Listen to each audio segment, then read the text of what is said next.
Your ears do not deceive you. You have just entered the Cryptid Creator Corner brought to you by your friends at Comic Book Yeti. So without further ado, let's get on to the interview. Hello and welcome to Comic Book Yeti's Cryptid Creator Corner. I'm one of your hosts, Jimmy Gasparo, and I'm really excited to talk to a returning guest. I've had a couple of returning guests on recently, so I guess we're doing something right that folks want to come back. But we're here to talk about a graphic novel that is coming out through Vault Comics in September. And it is Pep Shepard's Kid Maroon, and we are here today with Christopher Cantwell. Christopher, Hello. thank you so much for coming back on the podcast. Thanks for having me again. I always come back for you. Come on, man. Well, I really appreciate it. So Kid Maroon, it's you, Victor Santos. I know that there was a preview of the first issue out, which I've looked at quite a bit of it, and Victor's work is absolutely incredible here. Yeah. I was just really kind of like blown away by the artwork, and I love this character who is a kid detective in like a setting that we don't really see kid detectives in. Like, this is some pretty hard-boiled kind of detective stuff. So for any listeners who aren't familiar, why don't you, Sure. take them through the character of Kid Maroon?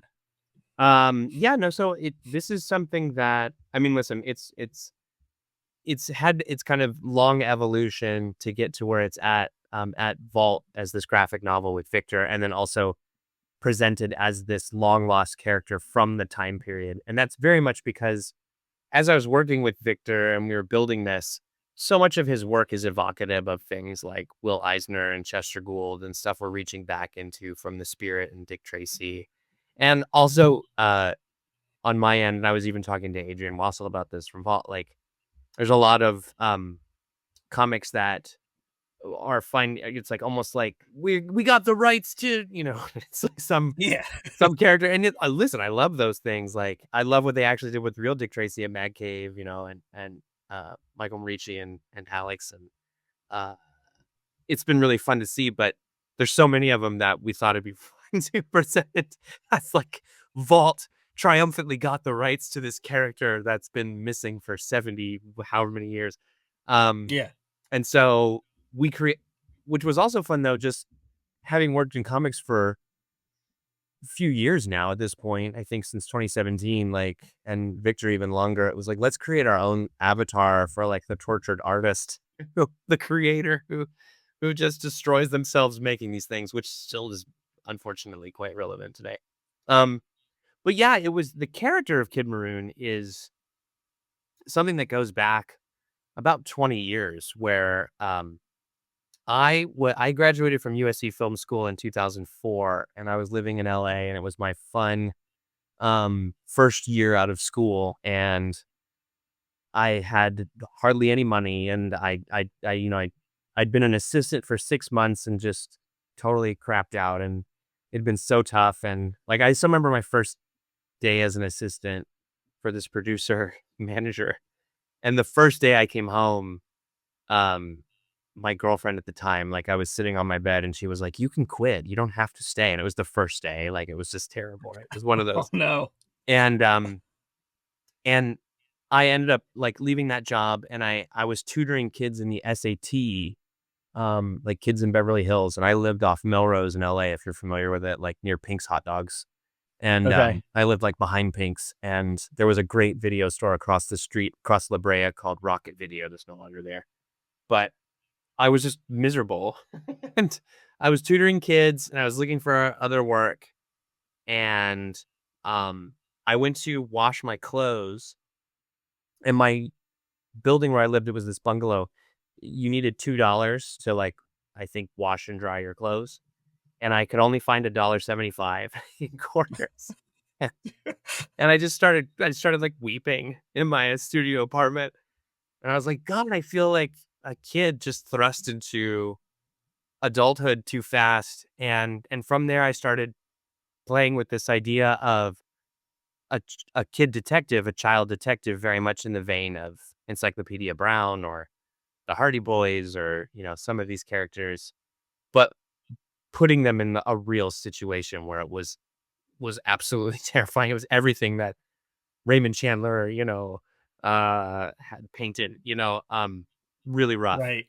And so the story of Kid, even from the beginning, was he was brilliant and kind of a prodigy level kid and grew up in a perfect, idyllic small town called Tiny Falls. And he's from Tiny Falls, and his dad is a professor, and his mom, I think, is a clockmaker, a watch repair person. And um, he solves all these little cute crimes in Tiny Falls, and he kind of gets the taste of that. And he's like, I want to do more, right? And his parents are, and he's like, I want to move to the big city. That was always the idea. And in the book now, he wants to move to this city called Crimeville, and his parents are like, absolutely not. It's terrible. And he gets really mad, and he studies all these legal books and figures out how to legally separate from his parents at 10 years old and jump through a bunch of loopholes. And so the story starts, he's 2 years into moving to Crimeville, and he's totally on his own. He's a 12-year-old.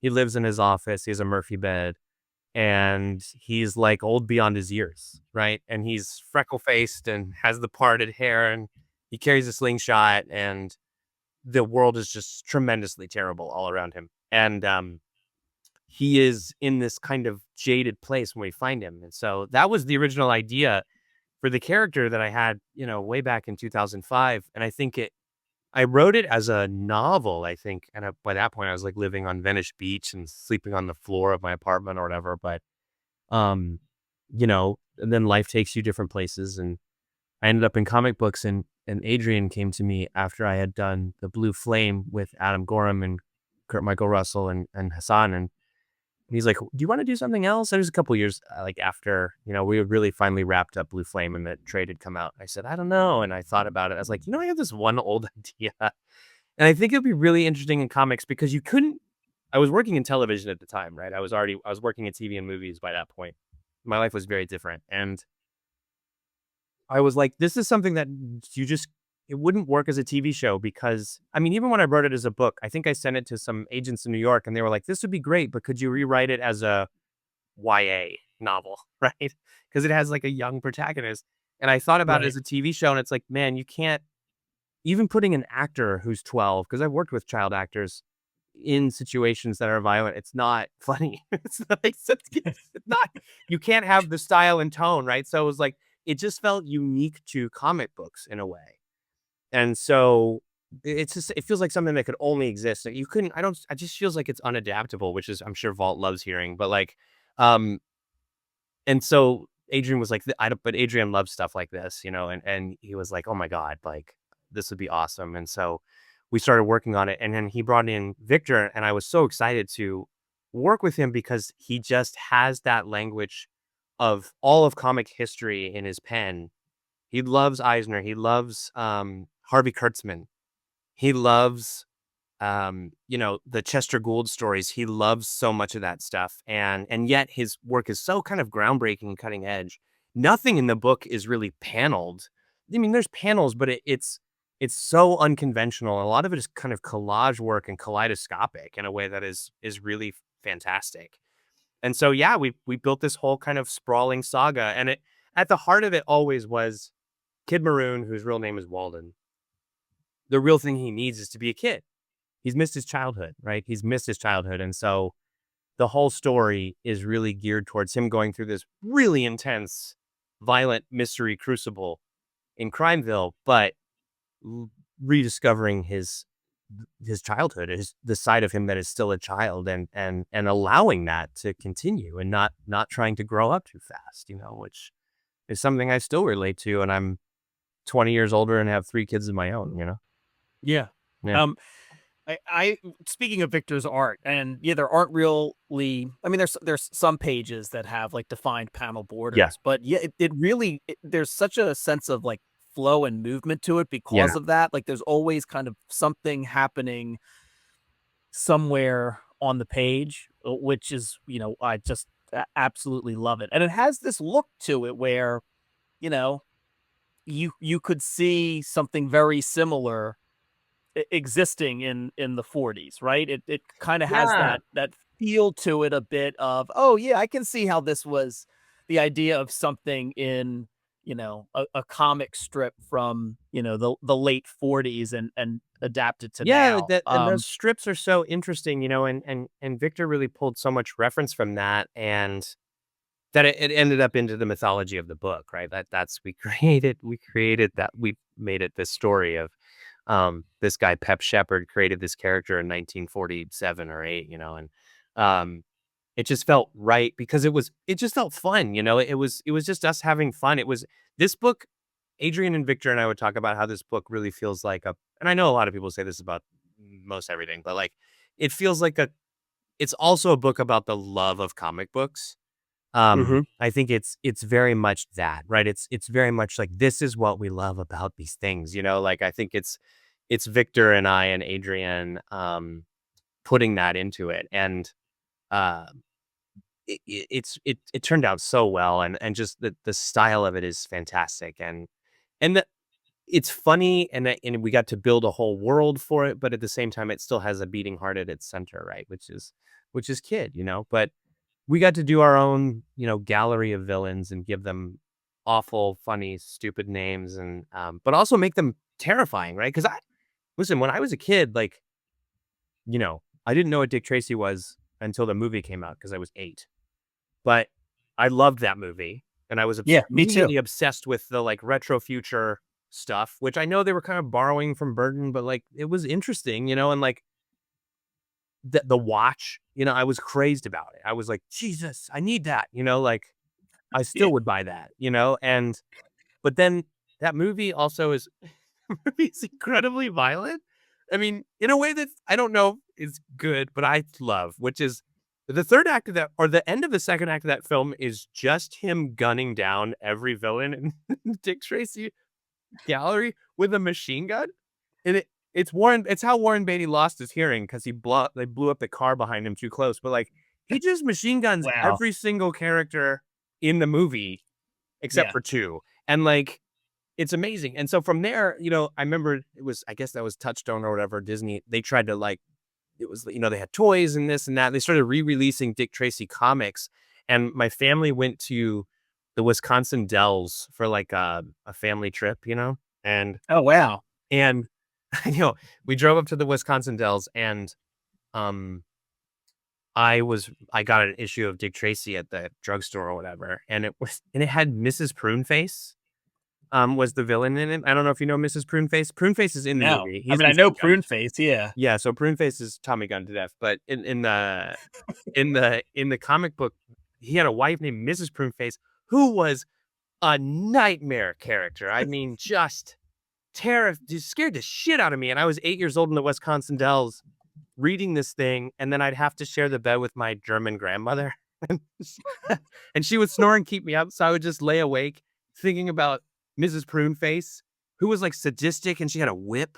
And it was just like there's such a darkness to some of that stuff. Like the Chester Gould stuff in particular has a kind of meanness to it that I think the movie glances off of, and then they're like, it's fun, he's a kid, but I think that in our book, we were like, no, especially, I mean, even some of those old crime stories, EC Comics, but even if you go back to like old Superman stuff, Superman's like, he lets a guy blow up in one of the Fleischer cartoons, or like, that kills Yeah. people. And they just didn't think about it in the same way. So we brought that sensibility into it too. So the readers can be like, oh, but you're seeing it through Kid Maroon's eyes, the protagonist. So he's watching all of this violence unfold, and he acts like he can handle it, but like they take him into the morgue and he sees this horrible desiccated corpse. I'm like, but he's able to solve these crimes and still have a sweetness to him that I think was fun. So balancing that light and dark, and like even in one way where the bad guys and all the other characters are horribly profane in the book, like the language is like Vault Comics level language, Yeah. but Kid Maroon does not swear. He actually swears in his own ways that are not, but none of it is actually, but it sounds bad. But if you read it, you're like, oh, he's actually never actually says the bad words. He even doesn't say, there are certain bad guys who have profane names that he doesn't say out loud, which is, yes. Yeah. Yeah, I saw some of that. I was reading about it, and I thought that was like a nice touch in terms of how he refers to some of them. Yes. Yeah, because I loved Encyclopedia. You mentioned like the Yeah. Hardy Boys and Encyclopedia Brown. Like I loved Encyclopedia Brown, and and then I graduated from that to the Hardy Boys, the Case Files, Hmm. um, which there's probably 20 or 30 of them still behind me Yeah. They're in a great. bookcase here in my basement. But I loved those. But even with the Hardy Boys Case Files, some of the crimes were more, uh, you know, um, uh, terrible, or there was more threats of violence and Yeah. threats of Occasionally they'd be like, danger "There's a murderer," to and you're Frank like, and "Okay, Joe, yeah, right, than yeah, Encyclopedia Brown. But there's a grittiness to like what you kind of put like Kid Maroon through, yeah." which I think is different. And I agree. I don't think you could. I don't think you I just don't know how we if get you there. tried to adapt it, I think something like this would be very difficult. I really think it does exist well in a comic book because you can kind of meld all these different things in terms of the time period, the type of Yeah, character, the the style. language, Yes, it's and very much I that. have to imagine if you were like pitching this to a studio, It'd be they'd either so want it to crazy. It'd be be like, "What?" all violent, or they'd want it to be like a satire or something like that. You'd have to pick a lane, right? And I think that, Yeah. like, comics is one of those great mediums where you can kind of straddle. I mean, obviously, like, listen, my 12-year-old is not gonna read this book, but, like, I mean, he might be. I'm actually he and I watched The Untouchables, but, like, some things we Okay. watched together, right? Like, Right. he would have to read this on his own. I don't think I would trust him, but, like, um, you know, with something like this, in the comic medium, he can be a legitimate boy, and I'm like, I directed a movie a few years ago with Aaron Paul that was called The Parts You Lose, and the main character was a 12-year-old deaf boy living on an abandoned dairy farm in North Dakota, and he finds Aaron shot and injured on a frozen river, and Aaron's robbed a bank and killed some people. He's a killer, and the kid drags him back to the abandoned barn and kind of nurses him back to health. So there's some great expectations element to it, but Okay. it was it was tricky because I think it's a beautiful movie, and the performances are great, but people adults go, "Well, wait, the main character is a 12-year-old kid," and of course I go, "Well, that I feel like that, so I'll watch that." But like, and then 12-year-old kids can't watch the movie, right? So the studios go like, Right. "What?" And so I think, especially now, they would die. They'd be like, "Oh, thanks." I think but that's what's nice about this is like, I mean, listen, Adrian's the guy that with Post Malone that just put the big rig in the Big rig Crusades or out. whatever. Right. That's Yes. what you can No. do in comic books, like, Yeah. That's it's why it's really fun. great. Yeah. Yeah. I love it. On a slightly different aside, you mentioned the Wisconsin Dells. I have never heard of the Wisconsin Dells until yesterday. Whoa, Because that's weird. it is. Okay. Just because I don't vacation out like in the Midwest, and I had just for whatever reason never heard of it. And just yesterday, I came across an article about the Wisconsin Dells, and the article was about, I guess it's the self-described water park capital of the world, and there's a 2024 documentary that somebody did about the Dells, Okay. and I was like, oh, that sounds So pretty my interesting. experience in the early 90s of the Dells was, I think, very different than, like, or maybe that's what it always was, but there's another side of it of, like, young people go and get, like, shit-faced on these Okay. pontoons, right? Okay. They go just get hammered. And multiple pontoons, like, flip in the Dells, and apparently one of the most, like, thankless Coast Guard positions is the Great Lakes Dells patrol station where you got because more teenagers or college kids fell in the water and you got to go get them out of the river. But like when I went, it was me and my dad and my mom, and then my great uncle and my great aunt and my grandmother. But yeah, there's a picture of me in the Dells with my uncle, and I'm in a Dick Tracy t-shirt. I'm super excited to be there. Have a good There you time. go. Yeah, yeah. So a movie T-shirt, like, are replacing it It like was the movie squarely in t-shirt. like Yeah. 1990, Oh, yes, 1991. I think it was clearly 1990, right? Like, I think that's exactly when I went, and it was the summer that movie came out. I had the toy watch, I had the T-shirt, I had some of Yeah. those action figures. I was crazy about it, right? Like, I was nuts. I mean, um, but some of those things, like, in the all of that ephemera is really fun, and we have things like that in Kid where, like, but we extrapolate it, where, like, we made up our own, like, drug, like, our own narcotic epidemic, that's not real, because it felt this is where it became the atomic weight of it became difficult, right? Because if you made it like heroin, it's a Yeah. little less funny, you know what I mean? You're like, Right. but if you make it something called Pie Face Ronnie, which seems to be like heroin, but it's glows in the dark and it's green. Yeah. So then you go, okay, but it still kills people, and they're still like, and then one of the villains is kind of one of the villains is like a heavy addict who is being their strings are being pulled by the big bad of the book because of that. And so, like, Mhm. there's ways that you can the metaphor gets thinner and thinner. You just have to be careful where it breaks and where it doesn't. And, like, Adrian was Right. kind of helpful with that when it came to, like, Kid Maroon swearing. I was like, I just don't think kids should swear, and it was like, that's absolutely right. And then you have infinitely more fun writing 12-year-old fake swears that still offend adults, but you can see that he's been kind of tainted by the adult world, right? And, like, his parents keep writing him and asking him to come home. And of course, in the book, he eventually will have to wind his way back to Tiny Falls and really force a reckoning with his mom and dad in the midst of all this stuff. And that's really the story, right? I mean, underneath all of that and the pie face Ronnie of it all is a 12-year-old who wants to be 30. And what they should do is hang out and play, and that's like a big deal. And there's the character that's instrumental in that, and the reason for the story happening is in that first issue. Kid rescues a orphan who is 10, I think 10 or 8, named Billy Beans. And Kid himself is a character that is evocative of the Kid in Dick Tracy or Robin, right? Where you go, I'm just along for the ride and having a great time. And you're like, that would be really dangerous. And obviously they explored that later in DC when, like, Jason Yeah. Todd or it's Right. just like you go, whoops, Yeah. and I Very think that, dangerous. yeah. And, like, so, Kid is that, but then he gets his own sidekick who's a kid.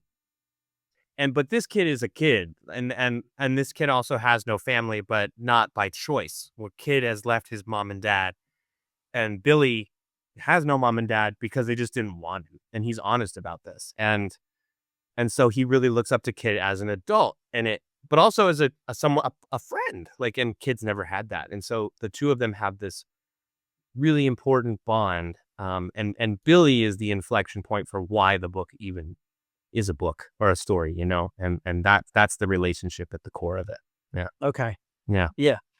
No, I like that, and I think you kind of need that. It's just so interesting because you essentially have, again, like, two kid characters where one is kind of whether or not he's been thrust into more of an adult role or just because that's where he seems to thrive, and but has found himself in Crimeville. It's Mhm. just so interesting thinking about how, when when I was a kid, I'm sure when you were a kid, you just wanted to grow up, and Yeah. then when we're adults, we just like yearn for it, and to have elements of being a kid again, or you'll see somebody post a video like I'm done adulting for today. Like, Yeah, now exactly. Like, we've you made go, up these terms for it. It's just very interesting. And then to have a character like this, but thrust in such a like a dark it's world, it's and it's try to it's like, navigate yeah, it. it's what we all experience, but as comic hyperbole, right? And that's Sure. the idea. Because I was that Yeah. way as a kid. It's clearly, when I was younger, I was born in Chicago, and but I grew up in Texas, and I was like, I can't wait to leave and move back to the big city. I didn't know what I was talking about, and, uh, I did. I applied to colleges only in the places I could that were farthest from my house. I was just like, no. And it was Chicago, New York, and LA. And I was fortunate enough to go to SC, and then I'm in Los Angeles. But then you just kind of plow forward, and then all of a sudden you go, whoa. I mean, I think it's probably around the time my first kid was born. I was like, wait, what happened to my life? You go like, oh, and you start to look back, and then, there are times when I couldn't wait to get out of Texas, but I miss it a lot. I miss parts of it for sure. I miss the people there, that I was connected. Yeah. Yeah. Oh, definitely. Yeah. Yeah. I just think about stories like this and then like comparing it to something like, Peter Pan, like the kid who, the boy who never grew up, whereas is kind of far from That is what Kid interesting. Yeah. Maroon is, Yeah. This we is the have kid these that different just types like of stories. immediately went the opposite way of Peter Pan. And it's like, oh, Yeah. like, yeah. Um, with some of the other work that you've done and like the Blue Flame, like when we talked last time when we were talking about Challengers of the Unknown and Mhm. what a big fan of the Blue Flame, like I am. And I feel like, I mean, Challengers of the Unknown DC comic, definitely that it lives in that comic book realm. Blue Flame, all science fiction, it has a more realistic kind of bent at times. Kid Maroon seemed, I mean, it's well suited for a comic book because it is comic booky. I mean, Yeah. as like an adjective, is that more fun for you to write? Is that more restrictive? Like, what do you feel in terms of as a writer when you approach it? I mean, knowing like your TV work, like *Halt and Catch Fire* and Right. some of the other things you've done, like this seems like this is as comic booky as it gets, really. Yeah. It's weird, right? Because I think that this year I did Challengers, and I mean, that was really and I finished up Star Trek, right? So, Okay. um, at IDW, and now I'm doing the Star Trek Red Shirt series, which is the kind of, there's these two mini series that are coming out of, the teams that did the 3-year runs on the other two books, Defiant and the main books, Star Trek. So there's Red Shirts, and then there's, Jackson and Colin are doing, Last Starship. But like, in terms of licensed work, I mean, that was, I knew what all of that was, and it was all planned out, and I was writing to it. And obviously there's some discovery there, but you're finishing up. Challengers is plugging into main DC continuity. I'd always wanted to do a Challengers book. And it took us about a year to get that going at DC. And that was really fun to just do that. And I finished up Plastic Man No More at Black Label, which was, Plastic Man dies. Always taking the fun out of things. I'm sorry, but like, it was this book. So Kid Maroon and then my book Out of Alcatraz at Oni are the only two creator-owned things that I think are coming out this year. And what's funny Okay. is, so Out of Alcatraz is finishing up this month, which is July, even though people will hear it later. But and it's very grounded. I mean, it's very light on dialogue. It's Tyler Crook, so it's hand watercolored and beautifully painted and rendered. And it's a very kind of, it's funny because it's a crime story as well. It's an adult kind of crime saga in California, and I'm very proud of it. And it's one of the best books I feel like I've been a part of. But it's something that I adapted actually from something I wrote in screenplay form, which I've never done before. And it feels very adult and very serious. And I like that about it. That's part of me too, right? Yeah. It doesn't flinch, and it feels like the way the way Tyler drew it, it feels like a John Huston directed movie. It's just like this great, gorgeous thing, but it's painted, so it's even better. And then Kid is this like chaos bomb, that is dealing with similar themes. And I think the characters it's also kind of in that, it's technically in the crime genre, but it's me pushing things to an extreme in ways that I sometimes explore in, like, that I've done in She Could Fly or Plastic Man No More. Some of my feature stuff is a little bit more out there, like I've we've been trying to adapt Max Headroom for years on the TV side, and things like that. I can go more into the hyperbole, and Kid is very much that, but it's also counterbalanced by like the acumen that Victor has. But he also, I mean, he gets the sense of humor of it so well. But like still a lot of work. So you're putting in the time and the discipline to execute the story about the 12-year-old dodging bullets from a character named Shit Cop, like at the same time that you're writing really historically accurate stuff that's taking place in 1962 Northern California. Yeah. It's dealing with race relations and Mexican American relations and recidivism and incarceration. And so it's just different palettes, and so it is difficult sometimes to switch back and forth, where if I'm too immersed in the stuff I'm doing that is like Kid Maroon, it's tough to pull out and go, okay, I got to go do the grown up shit. That's what it almost feels like. And then sometimes I'm so immersed in that, or like the serious work of this television show or this film or Alcatraz or something.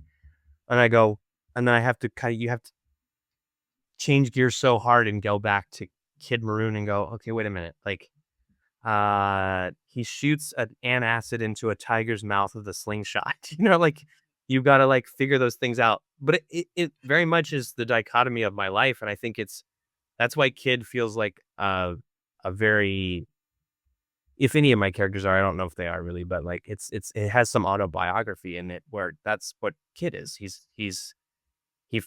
is a child, and then he's also he's treated like a grown ass man that has to get shit done by everybody else. And I very much feel that way, and I feel the pull of both those things inside me, if that makes sense. Yeah. No, it makes total sense. I also think like the practicalities of it, because I don't, I write legal briefs or, and then do this. I don't have to like switch gears. I'm just trying to think of, But Jimmy, you just said the way you switched gears. That's exactly the same thing. It's Jimmy, this is exact. You have hold on. You write legal briefs. Okay. Like not well. I mean, I do it, but I'm not. I'm sure you do, but I also like you write legal briefs. So so that means I'm law school. Yes. Okay. Yeah. Okay. So that's serious shit, right? You have a podcast called Comic Book Yeti. Yes. Okay. So like you're doing the same thing that I'm doing. It's the same thing. Everybody does this. This is the thing, man. I mean, I know, I understand what you're saying. I'm just trying to think, and like going from so many different things, whether or not you're doing like a screenplay or something for television or comic books, like it feels like there's an added element to it. Like you certainly have to shift gears in terms of the story you're trying to tell, what genre you're in, like, but also, isn't there an added element with when you're working with an artist, or you have to figure out, can we actually physically shoot what it is I'm writing? Is that a different muscle, like practically speaking, that you have to? Well, I think you're speaking to in some ways collaboration, right? I mean, like, and knowing your collaborator and being able to write to their strengths, whether that's a cinematographer or your pattern budget for the seasons of television you've got to produce, right? Like what can be physical, what can be practical, what can be visual effects, what effects and what things can you amortize over the pattern budget at several episodes versus what can you just sink a lot of cost into right now, versus like, I want this one needle drop song and I don't care if it's this much money, so we're going to pay for it. Like, or like I'm going to write, I know how this actor portrays this character and it's different than what I had in my head, but now I'm watching that and I want to write to that. What can I do to best serve that actor, right? Like I want to, whether it's we're working on the lines on the side of the set and we're going through and cutting certain things or changing wordings or trying something different, or I'm just in my head going, well, that's what Dan Stevens sounds like, or that's what Lee Pate, like, and that would be great to hear Lee say, as opposed to the character of Joe McMillan, but it'll be Lee as Joe, right? Like you're doing those things. And then with this, it's always the artist. It's like as soon as pages start coming in, like, I think the worst thing that I think I could do as a writer of a comic book would be to write like a whole series and not know what the art looks like. And thankfully, I've never had to do that. Like you're starting writing, and usually they're bringing in the artist very quickly. So as soon as, and even then, you can look and see what they've done before and go, okay. But like as soon as Tyler starts painting out of Alcatraz, I go, oh my God, okay, I'm going to give him these big vistas and this, and I want him to be able to do this. But I also love the way he does the acting on this character. And then Victor, it's like, oh man, I love the way he just crams so much detail in there, and you've got to really pay attention to the tapestry of his page to see all these things. And so I'm going to give him even more, or like, or Right. even sometimes you're like, I want to give them a break, or like, I'm going to give them a splash that's just this character solo with shadow, and let them do that. And so it's really just knowing them, right? And I think letting them do their thing that makes it a comic book in the first place. Otherwise, it's just a Word document on my computer. No one wants to read that, And so, yeah, it's the collaboration of it for sure. Okay. Yeah. Yeah. Oh, no, that's no, I love that answer. I love, like just all that work that has to be done, whether or not on the front end, like you can start, you can have your outline, you can have your idea, but all the things, no matter what it is you're writing, like Mhm. the things you just talked about, if you're writing a screenplay or something for television or a comic book, and to start collaborating and working with your artist. Yeah. It's some of the things that you didn't like instantly think about, like all that front end work that kind of has to be done. And It's really just, yeah, it's listening and paying attention, to the people. I think that's so important. And yeah. we were shooting the third season of The Terror last year in New York, and, it'd be like, okay, well, can we put like 2 inches of flood water on the ground? And, the line producer would be like, no, it's insane. It's too expensive. But then you're walking the set on the tech scout, and like your special effects guy, who was this amazing guy named Roy, and also was a great New York crew, right? So it was like super New York, and he'd be like, well, we can't do that. But he's like, we could blow these 2 cafeteria doors off. And I'm like, that sounds awesome. And I've already seen him blow some stuff up and try things. So I'm like, I know Roy can do that, and it will look rad. Like Roy and his team will build it. And so you go, great. And you just issue new pages and you figure it out, right? Like, Wow. yeah. And you build it out that way. Yeah. And I think the artists are the same way. You just got to pay attention to like, they're like, I working with Sean on Challengers, I always mess up his last name, and I apologize. It's like Izatsky, or yeah, I think it's Izatsky. Yeah. He wrote me, and he was very open in a way that I appreciated, where he was like, hey, I actually prefer less panels. Like I can do what you're trying to do in 5, I can do it in 3. And so if you can think of it that way in writing the scripts, that would be awesome. And he's like, and I would really try to, just because of the schedule, let's try not to push it to 6 panels per page, which some artists are like, I can do 6. And like Angel on Zoeta on Star Trek, I'd write 6 and he'd break it up into 8. Right. And it would be like, he'll do characters as panels. Mhm. And Sean would say, let's try to limit it to 5, but see if we can get it done at times in 3. And that really helped me go, oh, and think about it in a different way. And I think Yeah. ever since he said that, I think the number of 6 panel pages that I've written has dropped probably 70%. I mean, I'll probably top out at 5 now, or try to really do it in 4, and just see, because it gives you more. There's more room to have a big kind of punctuated moment per panel, right? So I really am appreciative of Sean for telling me that. Oh yeah. Yeah. I mean that, because then it helps him, and it helps you in terms of, Yeah, not exactly. only telling the story, but meeting your deadline. Exactly that. And then, and Tyler would do the same thing. He'd be like, I combined these 2 things and just made it this. And, this would actually be a great splash. And then it'd be like, well, let's figure that out. Yeah. You go back Oh into the wow. script and do it. Right. And that's Yeah. the best way to do it. Yeah. And Victor was the same way. I want to talk a little bit about like when Vault announced this and the solicit they put out, and the Pep Shepard of it all, because like reading through that solicit, and reading about Pep Shepard, what was wild. I mean, like, I really had fun doing that. It was something that, again, this is where I can get into that gear that Kid lives in, of just pushing it. in the absurd extreme, and it was really fun because I'm just making myself laugh writing stuff. And as Victor and I were building the story out and building the world and like the idea of Crimeville and all this stuff, and then just looking at the landscape of comics right now, and everyone's like, this Vanguard IP has been reclaimed, Yeah. Yeah. and Yeah. a lot of the Absolutely. times you're like, that's awesome, like Right. some of these books that come back, you're like, how did they do that? That's really cool. Or like I loved the Dick Tracy of it all. And this was one where I was like, it would be fun to announce something and no one knows what the fuck it is. I think that'd be hilarious to just, and we were also, we were on a marketing call and it was like, there's so much stuff, right? There's so much stuff out there. There's so many shows, Yeah. TV shows, comic books. Oh, There's yeah. this flood of content. You're competing with TikTok and shorter attention spans and social media and games and this. And so Adrian and I were like, what if we did this? This would be kind of awesome. And just put out this thing of like, they wrote this little smug press release and they did that, which was great. They're like, we're proud to announce this. It was so funny because you don't know what it is.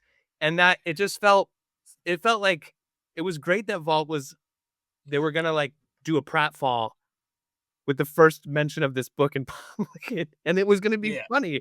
And, some people like, they get all like crazy about it. And like, they're like, this isn't real. And it's like, no shit, Sherlock, this is just for fun.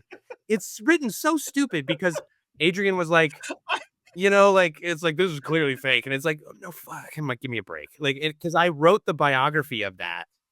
I wrote Pep Shepard's bio, and Adrian said he was like crying, laughing, reading it on his phone. Like, I just read it, and like a lot of times I like to go into something cold and just say, all right, well, look, I'll I'll read as much as I can, but let's talk about it. And I think I'd seen some of the pages of the comic first, and then I read through the whole solicit. I was crying, laughing, and then I was like Googling because I'm like, is it? I'm shocked. I've never heard of this guy. He just disappeared.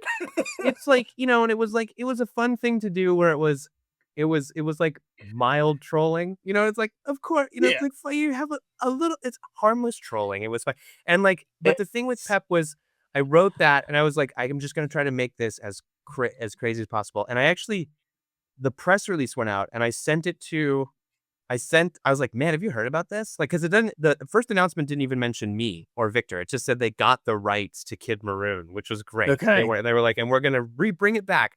Stay tuned for more. And then a few days later, they announced the book. But I sent it to my editor at Boom at the time and my editor at Oni, who edited Alcatraz Best Polaris. And I was like, man, have you guys heard of this? And both of them, they were like, one of them was like, this is crazy. Like, is this real? Like, like they were, it was kind of fun. And I was like, no, of course not. It's really funny. Now, listeners, if you haven't read it, I'll put a link to the Vault announcement that it's funny because I wrote it. I feel like funny. in the back of an Uber on my phone coming back from New York. And I was crazed from shooting and like so delirious. And I just wrote that. But what's nice is when the graphic novel comes out. So then what we extrapolated it to is then we did the one lost strip and Victor drew the one surviving strip that Vault was able to cover, and they aged it and put like burn stains on it and cola stains and we wrote it and Victor kind of aped his own style and went and reverse engineered it, and it's just so good fun. And like, and I actually just did because we were putting together the stuff for the collected book coming out. And so all of this stuff is going to be in the back matter. And so there's like because it'll be called Pep Kid Maroon, and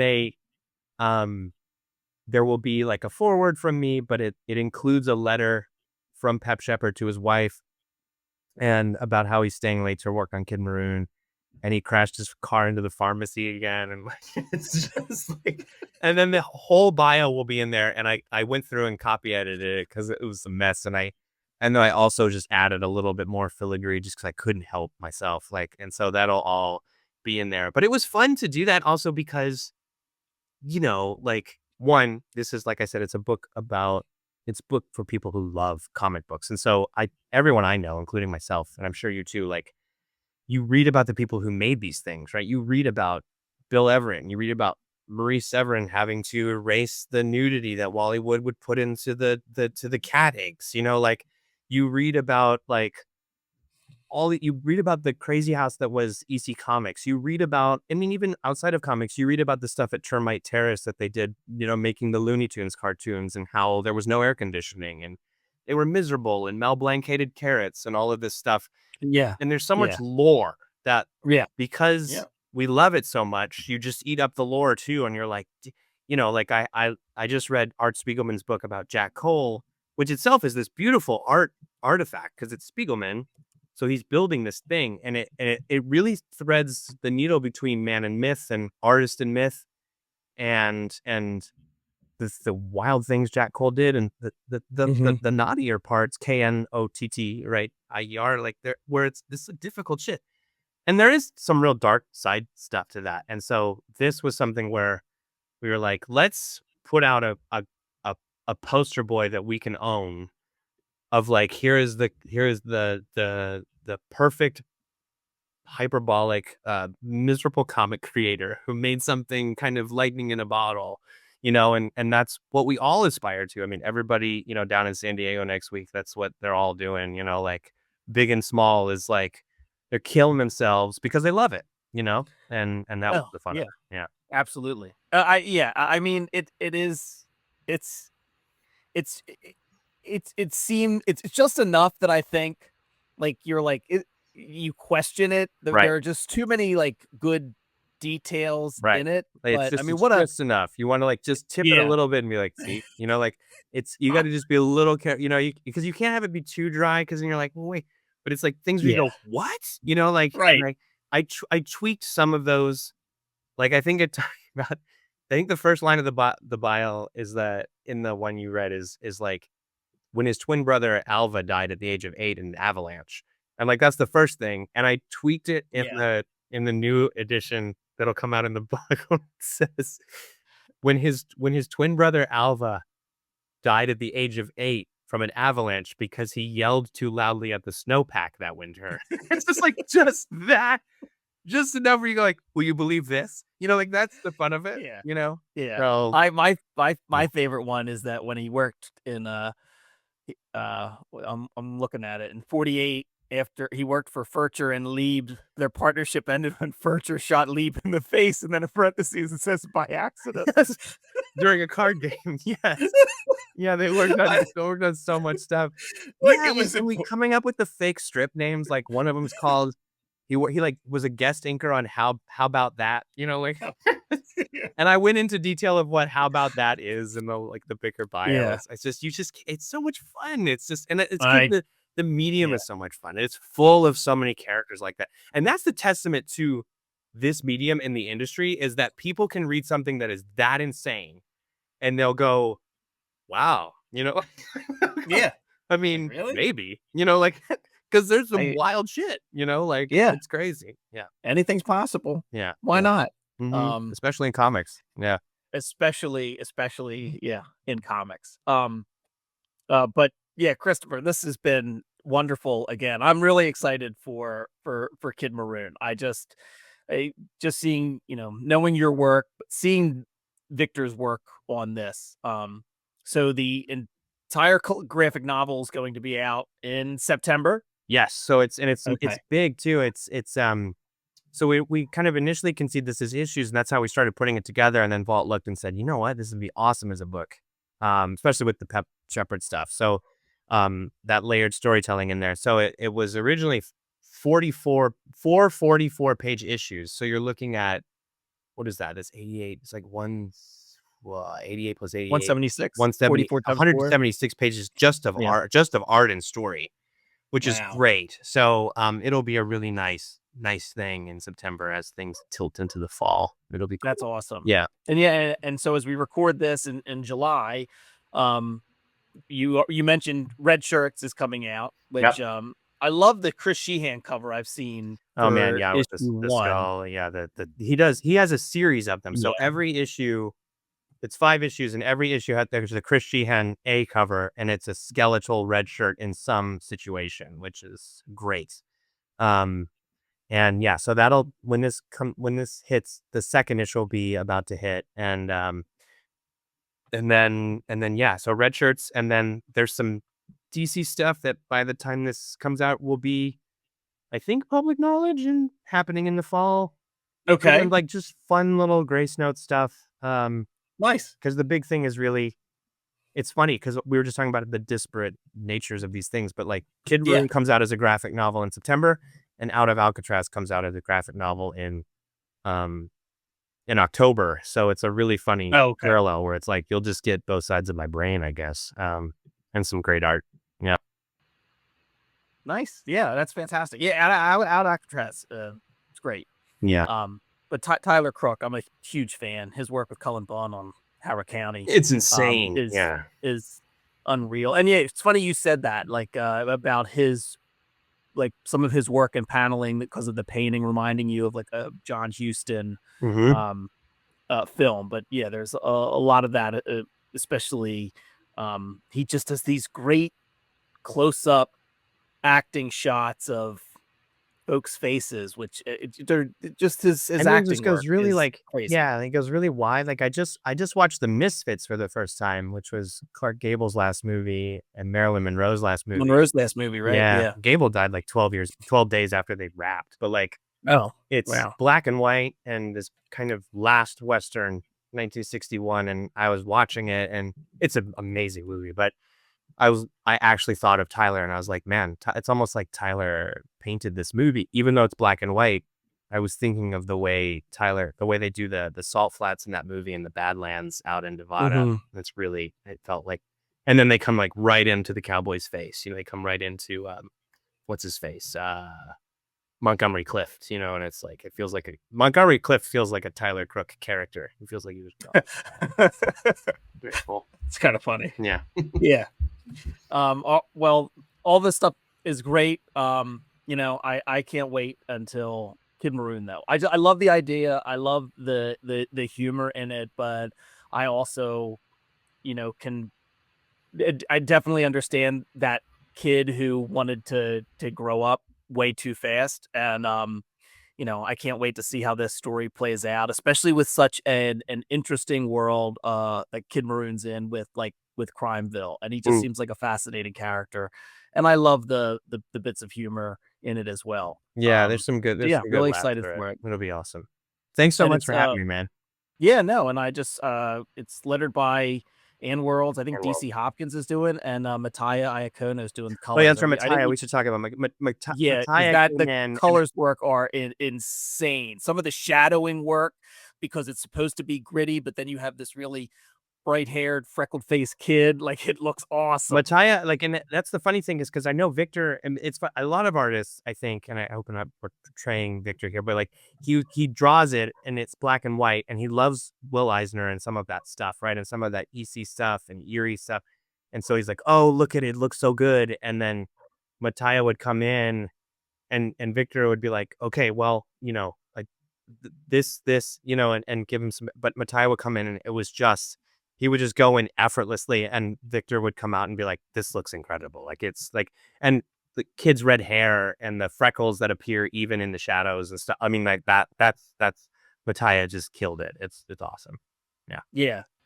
And especially some of the I don't know if it's just done for, like, if it's a cover or it's actually in it, but like there's some of the scenes where Kid is just kind of, the one image in particular I'm thinking of, where Kid is just kind of like walking in the rain with like the neon signs behind him. Yeah. Like, that page looks so good. It's great. It's like, it's very much like that kind of Damon Runyon, like Broadway, New York feel, right? Like, a bunch of wise guys around and everything. It's awesome. Yeah. Absolutely. I was in Guys and Dolls. I get it. Were you in Guys and Dolls? Okay, so I just finished watching Guys and Dolls. In college, I was in Guys and Dolls. Wait, okay, which character were you in Guys and Dolls? I was Harry the horse. You were Harry the horse? The guys. Yeah, I was the guy who brings Big Julie to the game. Big Julie. Yeah, that guy that's listen, Big Julie.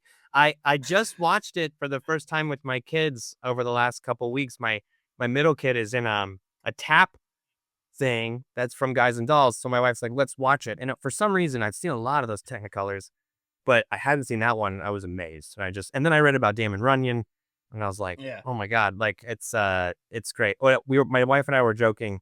It's funny. I love Technicolor, but it's the opposite of what Mattia and Victor, because the Technicolor cameras were so big, everything looks like it's taking place at 11:30 in the morning, where it's like, it doesn't matter, right? Like, it's supposed to be like gritty New York gambling. And it's like, they're in a sewer, and it's like the house lights are on in the club. You're like, man, I can see everything. It's so wild. Yeah.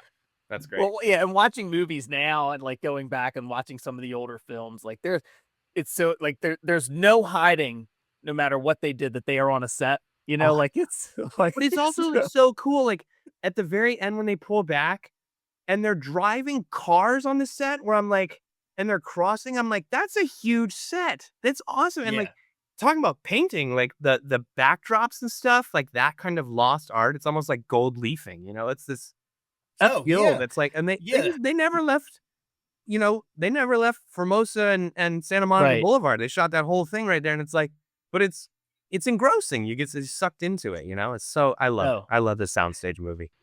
Yeah, I do too. I love Guys and Dolls, especially the film, the Frank Sinatra and Marlon Brando, and Sister Sarah, when she sings, if I were a bell, I'd be ringing. That's that number. Yeah, that Havana sequence where they just everything goes crazy. Yeah, it's so much fun. Yeah, wonderful. Controversial. What do you think, before we finish though? What do you think about Frank Sinatra and that role as Nathan Detroit? It's a controversial casting, apparently. Was it controversial? Well, so guess the guy in, will you tell me what your production was like? But like the guy in the Broadway show, it's much more like Nathan is like this kind of put out, like kind of sweating guy. Yeah. Always like, everybody's always kind of crawling all over him, and he's like constantly that. And Sinatra plays like suave, cool, can handle it, Sinatra stuff. Like I read a thing where, like, I guess when he met Marlon Brando on set, the first thing he said to Marlon Brando was like, don't try any of that actor studio shit on me, or something like that. Two of them were like immediate enemies.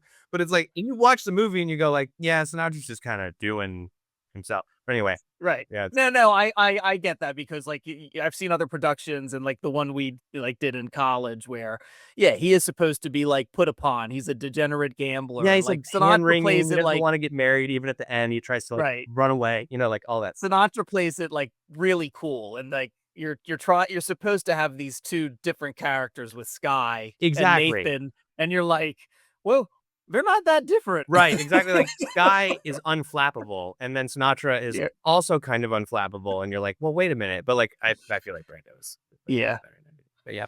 But I like, Sinatra, always watchable, Yeah, I like old movies. Yes. I like musical theater. Yes. These are what great things. And you write law briefs. See? Occasionally. I'm a personal injury attorney, so luckily I don't have to do it too much, but I've had to write 3 Delaware Supreme Court briefs in the past like 3 months, and it's been a little much. Lot, and that's serious. And you have to know how to do it. So like, that's a learned, disciplined skill. That's rigor. I much rather write comic books. And see, and there's some days I'd probably rather write law briefs from the Delaware Supreme Court. I'd be like, I can't take this anymore. Yeah. Well, Christopher, thank you so much for coming on the podcast again. As always, a shout out to my brother Bobby, the Cryptic Creator Corner's #1 most dedicated fan. Bobby listens to all my episodes. Thanks, Bobby. And yes, Kid Maroon. It's going to be out in September. Out of Alcatraz will be out the trade will be out in October. And when you're listening to this, go and pick up red shirts if you haven't already. And as always, I'm going to plug the Blue Flame because I absolutely love it. And my dad is an HVAC mechanic. I said that last time to Christopher, and we need more superheroes who are also HVAC mechanics. So listeners, thank you so much for listening. You can find me on Blue Sky or TikTok. Let me know what it is you're reading and what you like. And Christopher, thanks so much for being on the podcast. I really appreciate it. Thanks a lot, Jimmy. All right. And listeners, thank you for listening. Have a good night.